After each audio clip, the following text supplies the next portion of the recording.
Doctor Arpana Rawat YouTube channel पर आप सभी का एक बार फिर से स्वागत है। आज का यह वीडियो कक्षा 12 के लिए है और आज की इस वीडियो में आप समझेंगे गोस्वामी तुलसीदास जी द्वारा रचित कवितावली और रामचरितमानस से लक्ष्मण मूर्छा और राम का विलाप के प्रश्नों के उत्तर। यदि आपको वीडियो पसंद आए तो इसी तरह के अन्य वीडियो भी आप इस चैनल पर देख सकते हैं। किसी भी परेशानी के लिए आप मुझे कमेंट बॉक्स में लिख सकते हैं। पहला प्रश्न है, कवितावली में उद्धृत छंदों के आधार पर स्पष्ट करें कि तुलसीदास को अपने युग की आर्थिक विषमता की अच्छी समझ है। इसका उत्तर है, कवितावली में उद्धृत छंदों के अध्ययन से पता चलता है कि तुलसीदास को अपने युग की आर्थिक विषमता की अच्छी समझ है। उन्होंने समकालीन समाज का यथार्थपरक चित्रण किया है। उनके समय में भयंकर गरीबी और बेरोजगारी थी। गरीबी के कारण लोग अपनी संतान तक को बेच देते थे। लोग पेट पालने के लिए भीख मांग रहे थे।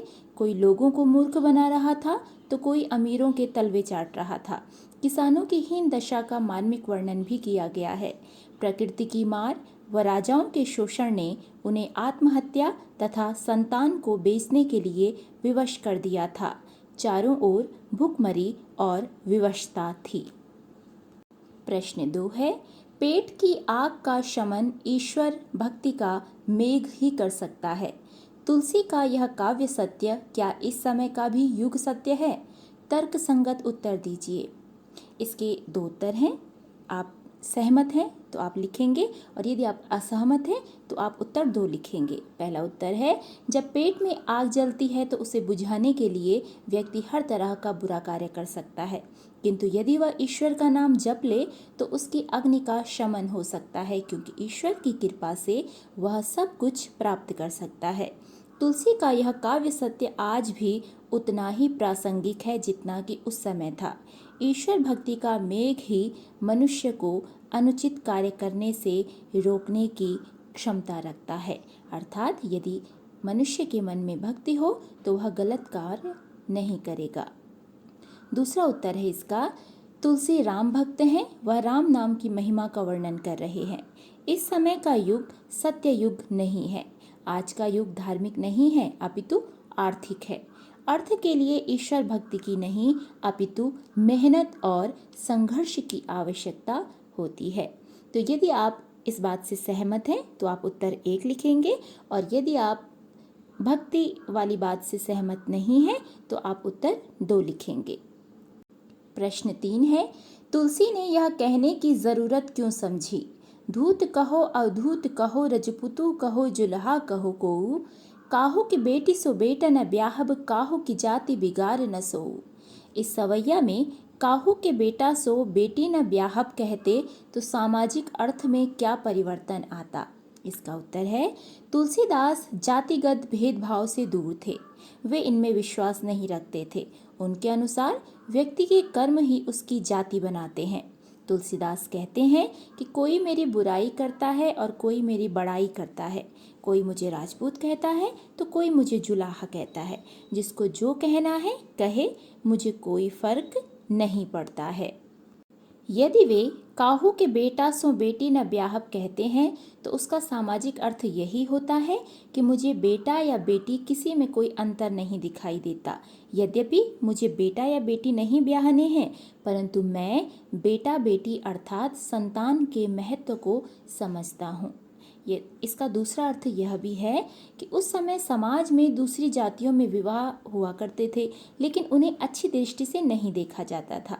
यदि किसी का बेटा अन्य जाति की बेटी से विवाह कर लेता था तो उसे जाति बिगाड़ने वाला समझा जाता था। संभवतः तुलसीदास भी यही कहना चाहते थे कि मेरा कोई बेटा नहीं है जिसके कारण मैं किसी की जाति बिगाड़ दूं, अर्थात मैं किसी की जाति नहीं बिगाड़ूंगा क्योंकि मेरी कोई संतान नहीं है या मेरा कोई पुत्र नहीं है। प्रश्न 4 है, धूत कहो वाले छंद में ऊपर से सरल व निरीह दिखाई पड़ने वाले तुलसी की भीतरी असलियत एक स्वाभिमानी भक्त हृदय की है। इससे आप कहाँ तक सहमत हैं?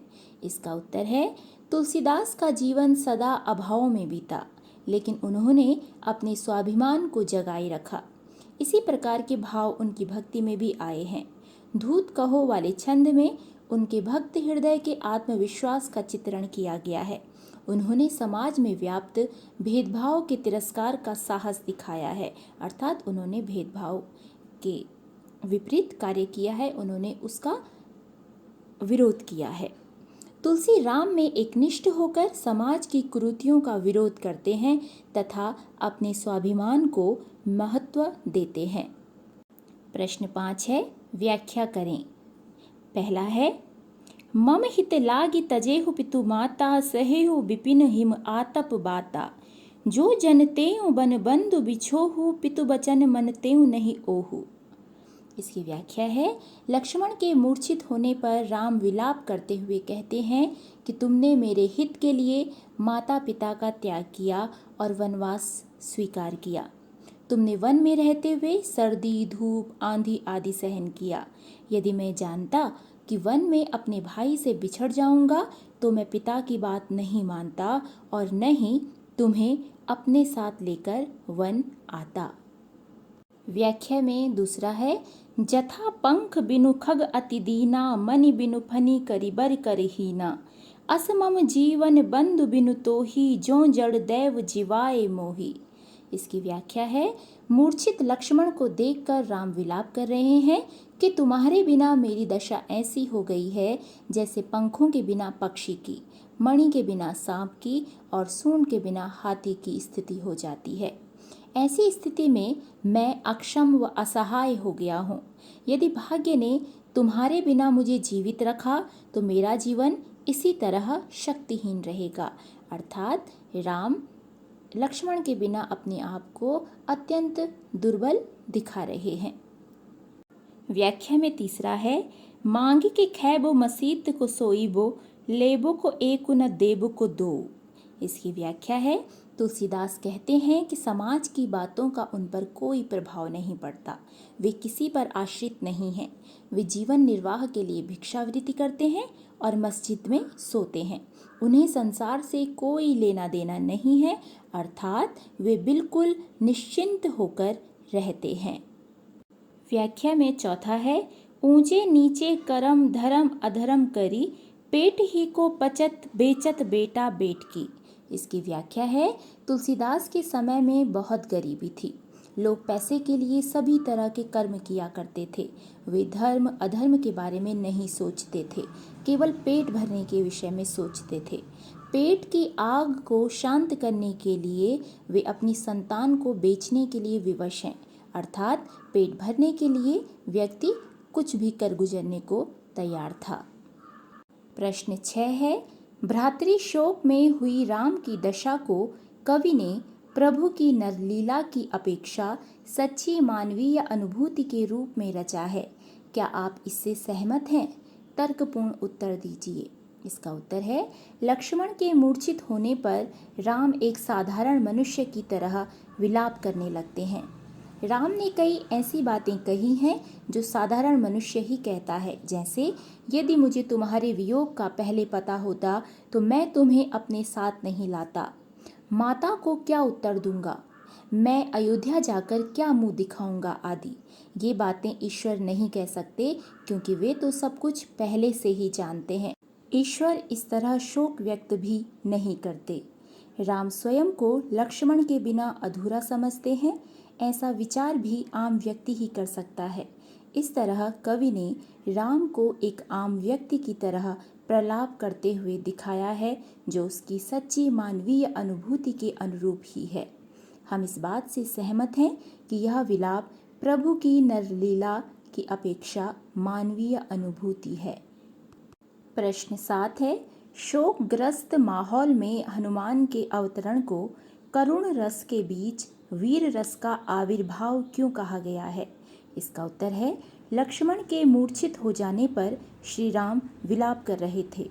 लक्ष्मण की मूर्छा और राम के विलाप को देखकर सारी सेना शोकग्रस्त हो गई।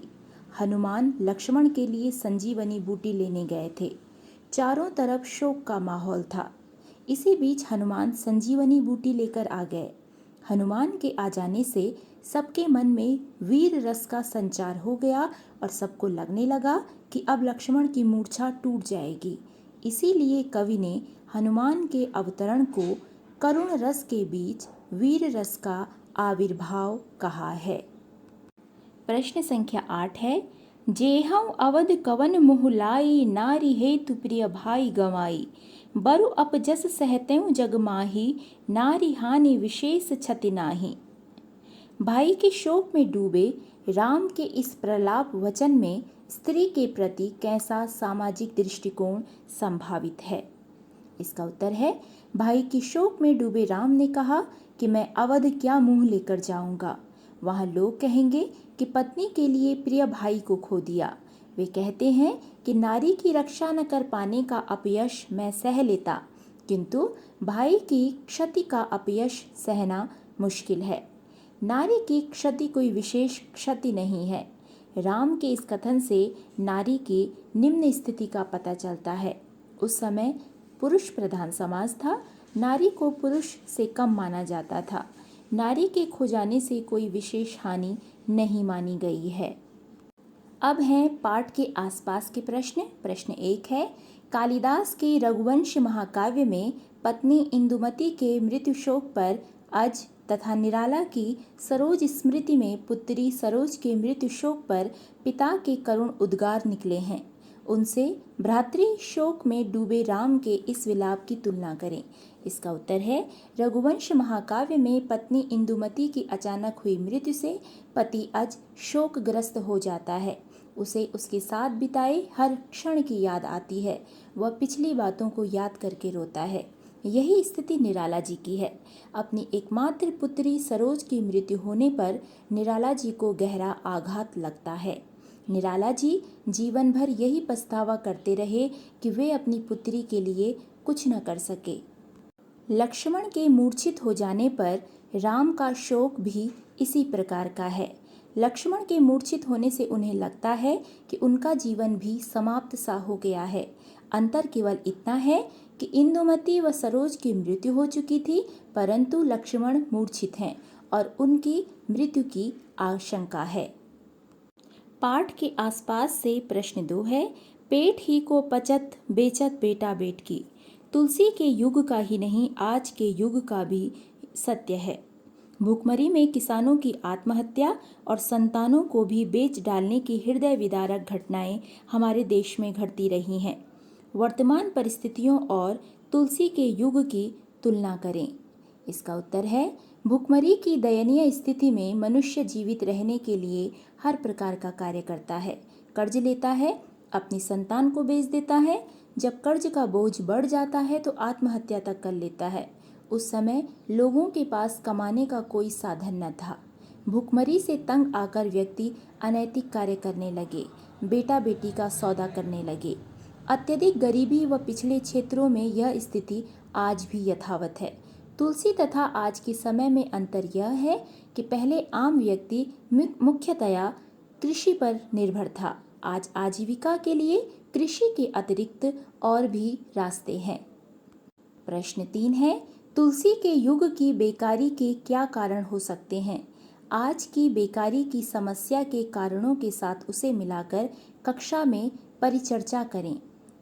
यह प्रश्न परिचर्चा के लिए है, लेकिन परिचर्चा में आपको क्या क्या बातें रखनी है, तो इसके लिए इसका उत्तर है, तुलसी युग की बेकारी का सबसे बड़ा कारण गरीबी और भूखमरी रही होगी।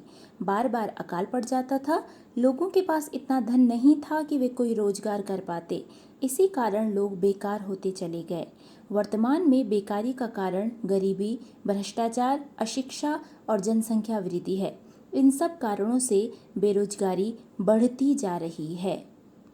प्रश्न 4 है, राम कौशल्या के पुत्र थे और लक्ष्मण सुमित्रा के। इस प्रकार वे परस्पर सहोदर अर्थात एक ही माँ के पेट से जन्मे नहीं थे।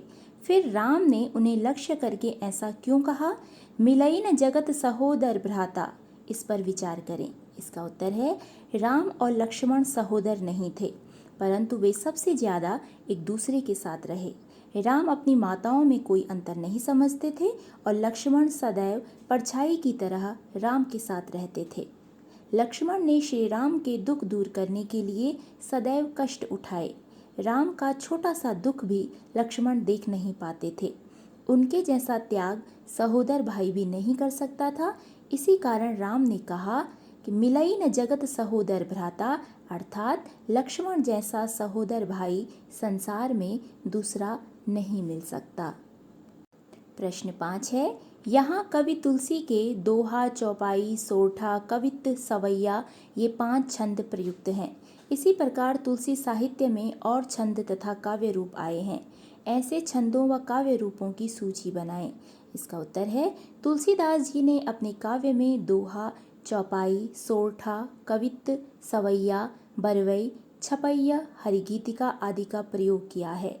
उनके काव्य रूप हैं प्रबंध काव्य है रामचरितमानस, मुक्तक काव्य है विनय पत्रिका, गद्य पद शैली में लिखा गया है गीतावली, श्री कृष्ण गीतावली और विनय पत्रिका। आप सभी का हार्दिक धन्यवाद।